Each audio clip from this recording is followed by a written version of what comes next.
Bonjour à vous et bienvenue dans De corps à cœur, le podcast qui vous accompagne pour mieux vivre votre relation de couple. Nous sommes Anne-Sophie et Lionel, un couple en chemin vers plus d'épanouissement personnel et de connexion à deux. Chaque quinzaine, nous partageons nos réflexions, nos expériences et nos évolutions pour vous offrir des clés concrètes et inspirantes afin de nourrir votre lien à vous-même puis à votre couple. Parce qu'à deux, il y a toujours trois espaces à faire vivre. Elle, moi et le couple. Bonjour à toutes et à tous. Bonjour tout le monde. Bienvenue dans l'épisode 5 de notre podcast sur le couple. Aujourd'hui, on va vous parler d'un sujet important qui est de prendre sa place, sa juste place au sein de sa famille pour éviter déjà des conflits dans le couple, et puis pour permettre à notre conjoint de pouvoir également prendre sa place dans sa belle famille. Parce que voilà, nous on part de ce principe-là où pour être accepté par sa belle famille, il faut d'abord que le conjoint ait pris sa place au sein de sa famille. C'est pour nous, en tout cas, c'est ce qui nous paraît le plus juste et le plus logique. Alors, pour justement parler de cette thématique, je vais reprendre quelque chose que m'a toujours dit Lionel au départ, parce que voilà, nous aussi, il y avait des difficultés au départ au sein de nos familles. C'était que l'homme devait piquer la clé sous l'oreiller de sa maman et que les femmes dans le couple, elles doivent quitter leurs parents. Voilà. Alors, bien entendu, là, c'est imagé comme ça. Qu'est-ce que ça veut dire concrètement derrière? Et surtout, quel impact on peut avoir sur ça? Parce que c'est pas à nos parents de changer. Eux, ils ont fait au mieux, ils nous ont éduqués avec ce qu'ils connaissaient, avec ce qu'ils pouvaient. Voilà, parfois ils font des erreurs, on en fait tous, maintenant on le sait, on est parents. Mais comment nous, on peut agir individuellement pour éviter ça? Alors justement, donc l'image de l'homme qui prend la clé sous l'oreiller de sa mère, j'ai entendu ça dans une vidéo d'ailleurs.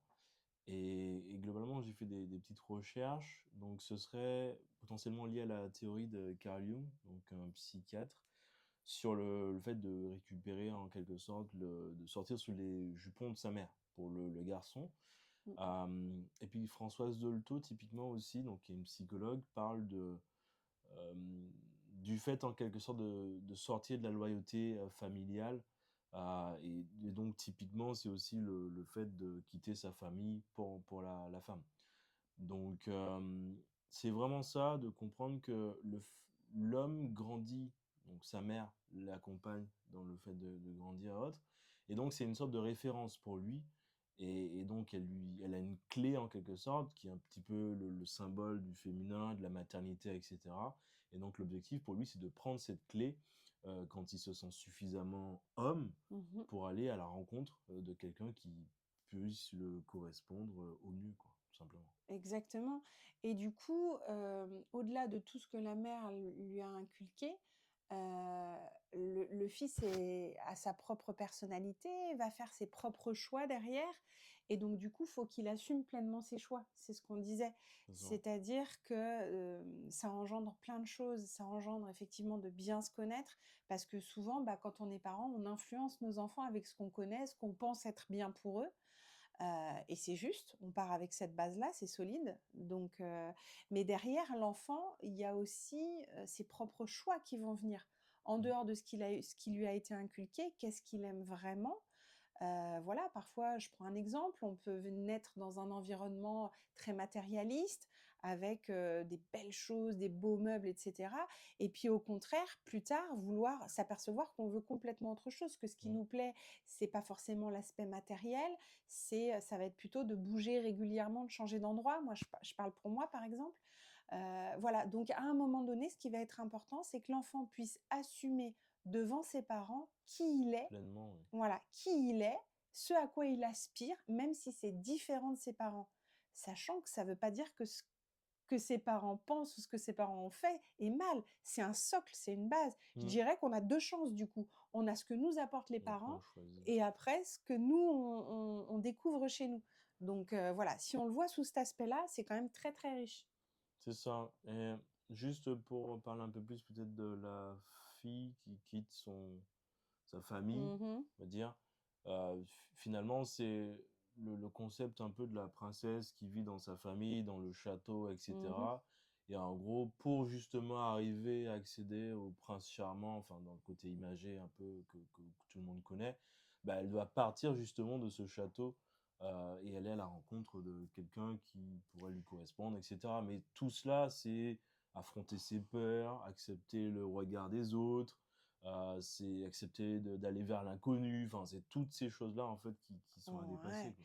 et puis trouver l'autonomie en fonction des différentes blessures qu'on a et effectivement, heu, en ce moment, je suis dans lire les les Disney à ma fille et cetera et je me dis: Mm, «C'est toujours un prince qui sauve la princesse». mm, Idéalement, ce serait génial que la princesse puisse s'émanciper avant de rencontrer le c'est prince, ça. d'accord?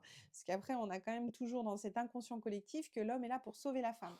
Donc on passe d'une dépendance affective aux parents, hein, dépendance financière, à dépendance financière, dépendance affective avec l'homme.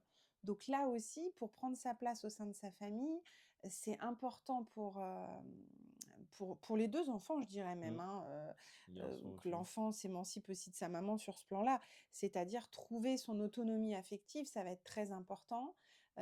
Autonomie affective, c'est-à-dire savoir se rassurer, savoir s'écouter, Mm, savoir s'aimer, apprécier ses qualités, hein, voilà, bon, il y a plein, plein de choses derrière et ce travail-là, ben, on le fait et on met plus ou moins de temps à le faire en fonction de ce qu'on a vécu dans l'enfance, hein, parce mm, qu'on n'a pas tous la vie de rêve aussi et chacun a ses obstacles. Et puis l'autonomie, financière parce que, bah, voilà, dépendre des parents, puis après dépendre d'un homme, c'est pas forcément ce qui permettra d'avoir la juste place. c'est ça. Euh, du coup, un autre point qu'on voulait aborder aussi, c'est la responsabilité. Mmh. Donc, c'est-à-dire que je suis responsable, chaque personne finalement est responsable de sa vie. Et donc, ça passe par un processus où, comme tu disais au départ, euh, en gros, on est un peu dans le foyer familial, etc. Donc, on grandit et autres. Chacun prend la responsabilité de sa vie, de ses choix, de son orientation, de ce qu'il a envie de faire. Et c'est là où, typiquement, c'est important aussi d'accepter qu'en grandissant, chacun ben, est maître de ce qu'il fait dans sa vie. Et c'est aussi le fait d'assumer tout ce qu'on est, tout ce qu'on a et tout ce qu'on fait au quotidien. Et donc ça passe aussi par le fait d'accepter avec qui on est dans sa Mmh. relation de couple. Et voilà. Oui, complètement et je dirais que c'est pas si simple parce que, on peut prendre sa place au sein de sa famille, être au clair avec ça et que ça ne soit pas accepté de l'autre côté, C'est ça. hein, dans voilà. Ça peut arriver ça aussi, hein, tu voulais donner un exemple récent là? Bah, oui, justement, ça me fait penser à... Bah, vous avez peut-être suivi l'actualité, le fils de David Beckham qui a dévoilé au grand jour que bah, ses parents n'ont jamais accepté sa Ouais. compagne, qu'ils ont saboté leur mariage, même leur... Enfin, déjà, en amont, apparemment, il y a des problématiques par rapport à la robe, etc. Alors, on n'a pas tous les tenants et les Voilà. aboutissants, hein. On Mais... prend un exemple comme ça juste pour mm, montrer que, c'est important d'aller au bout de ses choix parce que parfois dans certaines familles, par loyauté, et bien, il peut y arriver qu'il y ait séparation alors que les personnes ne veulent pas se séparer. c'est ça. Ou alors au contraire qu'il y ait des discordes parce que dans le couple, et qui au fur et à mesure vont les amener à se séparer parce qu'ils ne sont pas acceptés dans la famille, hein. Donc Ce sont des épreuves, effectivement, que les couples traversent ou peuvent traverser euh, par le fait d'assumer mmh. le ou la partenaire. Ça peut faire partie malheureusement, voilà. Et aussi une chose importante, on n'est pas là pour, changer nos parents, hein. Mm, Moi, je pense que porter sa responsabilité, c'est aussi, bah, les parents, ils peuvent peut-être, savoir que la personne ne nous convient pas, et il y en a qui vont pas se cacher pour le dire, il y en a d'autres qui vont le garder pour soi. mm, Voilà, peu importe, on ne changera pas nos parents. Ça, c'est important. hein, de se dire que nous, on peut agir simplement sur le fait Sûrement. que, voilà, moi, j'essaye de prendre ma place au sein de ma famille. Il y a des choses que j'osais pas faire avant. J'assume pleinement, mes choix qui peuvent ne pas être compris, parce qu'il y a des craintes peut-être chez les parents. Enfin Mmh. voilà, ils ont leurs excuses. Ils peuvent mal prendre les choses et cetera. Mais par contre, on peut travailler sur ne pas être touché par ça. C'est ça. Voilà, ne pas être touché et ne pas impliquer ça, ne pas, faire subir ça à notre conjoint et surtout éviter que ce soit, «Ah bah, tu vois, ta famille, elle m'accepte pas sur ci, ta famille», pointer du doigt ce genre de choses. Alors que quand on est au clair avec sa famille, le conjoint nous reproche pas ça. Je vous assure, nous, on a passé des caps aussi, voilà, parce qu'on s'est rencontrés très vite, donc il y a eu des appréhensions de la part de nos parents. On a eu un enfant très tôt, donc voilà. Mais comme on n'assumait pas nos choix et qu'on était encore sous l'influence, bah, ça a créé des problèmes au sein de notre couple. Et ça, même si on savait ce qu'on voulait. Parce que c'est pas parce qu'on sait ce qu'on veut, on sait où on va, que l'impact, de l'extérieur, n'influe pas. Ouais. C'est pour Parce ça que que c'est plus finalement profond. l'environnement Ouais, ouais, l'environnement a toujours un impact, surtout quand ce sont des personnes qui nous sont chères. complètement, complètement. Regardez, moi, j'ai toujours fait ce que je voulais, rebelle à 100. Je voulais voyager alors que mes parents me disaient: «Mais ça va te servir à quoi?» Pour autant, ce qu'ils pensaient, ça m'impactait, Mmh. même si je faisais quand même ce que j'avais envie et c'est ça qu'il faut travailler et c'est ça que j'appelle être adulte et à un moment donné, prendre ce rôle d'adulte qui est: «Je ne suis plus l'enfant de mes parents, je suis un adulte». Voilà. Alors ça n'empêche que quand on a un petit coup de mou, on peut appeler sa maman et tout, hein. J'interviens pas là-dedans, attention. C'est simplement que quand les choix sont importants pour nous, eh bien, on reconnaisse ces choix-là, on n'attende plus la reconnaissance extérieure parce que quand on va solliciter l'avis à la famille ou quand on va parler de nos problématiques de couple à la famille, heu, ils peuvent pas avoir un avis, déjà les amis peuvent pas avoir un vrai avis, hein, Impartial. voilà, impartial, Ils sont hein. toujours biaisés Voilà, finalement. ce qui serait juste, c'est qu'on renvoie à la personne des questions pour qu'elle-même arrive à sa compréhension, mais enfin bon, on n'a pas tous cette capacité-là. Mais voilà, donc c'est pas simple. Tout ça pour dire que c'est pas simple parce que sinon tout le monde s'entendrait à merveille avec sa famille, sa belle famille et voilà. Mais par contre, les pistes pour y arriver, c'est effectivement que déjà soi-même, au lieu de se reprocher: «Ah bah tiens, avec ta famille, hein», c'est que soi-même on soit au clair avec notre famille. Dans la bienveillance, quand on peut, et puis travailler le détachement. C'est ça.